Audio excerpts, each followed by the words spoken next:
Binatang pinaglaruan at tinalo ng mga Quincy, na unlock ang tunay na kapangyarihan, matapos malaman na meron siyang tatlong pagkatao.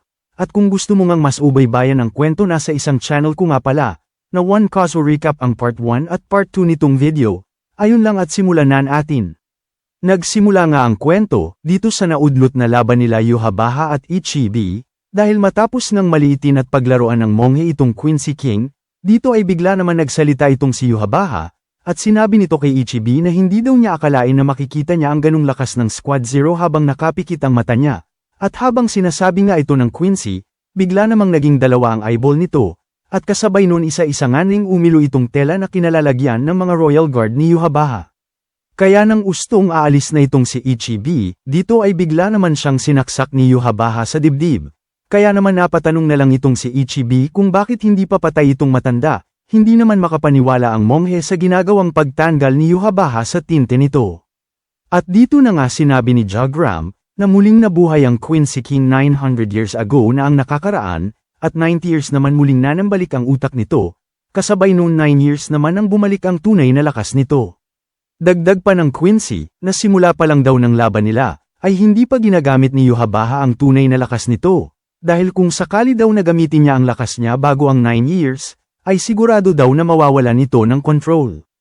At ngayon daw na 9 years na ang nakakalipas, ay muling nagbabalik ang tunay na lakas ng hari, kaya naman dito ay biglang umatake itong si Ichibi, ngunit sa hindi maipaliwanag na paraan, madali nga lang naiiwasan ni Yhwach ang lahat ng atake ng monghe.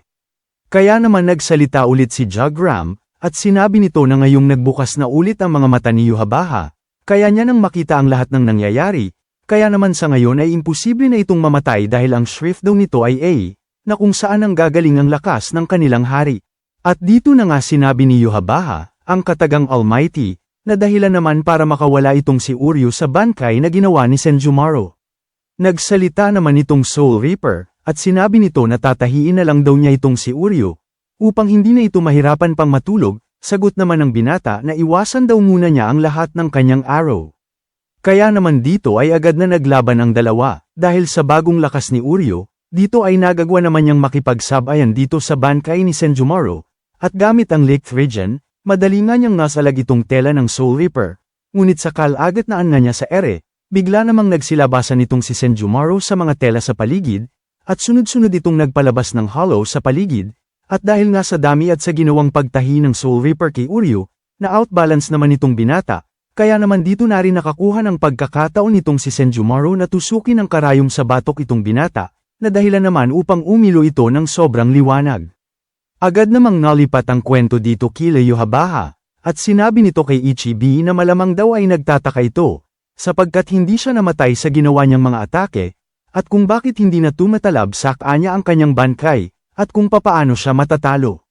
Sagot naman ng monghe na sa tingin daw ba niya, ay agad-agad lang siyang magpapatalo, at kahit daw nakikita ni Yhwach ang lahat, baka daw nakakalimutan niya na pagmamay-ari niya ang lahat ng black sa mundo. Kaya naman dito ay nagdasal at nag-ritual na itong si Ichibi, kasabay nun dito na nga niya inilabas ang kanyang pinakamalakas na atake katulad ng domain expansion, na nagpalabas nga ng sobrang daming bungo at shrine, na tinawag niyang Futon Taisatsu Raya. Sabay sabi niya na dito na mamatay si Yhwach, dahil ito ay gawa sa 100 gabi sa Soul Society, at gamit ito ibababad siya sa itim, kasama ang kanyang dugo at laman, at dito na nga sinabi nila Yhwach at Ichibi ang katagang, Faulty Pitch Black Hell. Ikinagulat naman ito ni Ichibi, dahil sinabayan ni Yhwach ang sinabi niya dahilan para ma-cancel ang effect nito. Kaya naman ang ustong aatake na ang monghe, sa isang iglap bigla namang itong natanggalan ng ulo.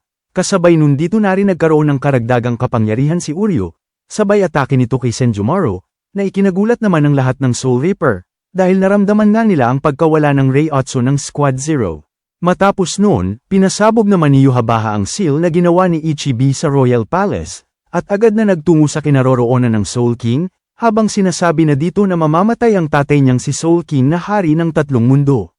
Sa kabilang panig, nang makita nga ni Ichigo ang sinapit nila Ichibi sa kamay ni Yhwach, dito ay bumulong naman si Ichibi sa kanya, at sinabing banggitin daw nito ang tunay na pangalan ng monghe. Kaya naman ustong pagbanggit dito ng ating bida, dito ay bigla namang nabuhay itong si Ichibi, At sinabing dahil daw binangit nito ang pangalan niya, kumuha daw siya ng kaunting kapangyarihan dito kay Ichigo sapat para mabuhay siya. At habang nag-uusap na dyan ang dalawa, naging seryoso naman ang lahat, matapos sabihin ni Ichibi na pigilan nila itong si Yhwach. Dahil wala na siyang magagawa dito, sapagkat lahat daw ng miyembro ng Squad Zero ay tumamba sa kamay ng Quincy, at wala na daw makakapigil dito kung hindi siya, dagdag pa ni Ichibi na madudurog daw ang tatlong mundo kung wala ang Soul King, sapagkat ito daw ang susi para masira ito. Pumayag naman ang ating bida, at agad ding humingi ng tawad itong si Ichibi dahil sa hiling niya. At dito ko na nga yayariin ang kwento, at sa next week nga ulit ang next episode nito, at pasensya na nga rin pala kung medyo maikli itong ating video, dahil maikli nga lang din ang scene ng anime. Kaya naman make sure na mag-subscribe ka na at I like itong ating video, yun lang, love you.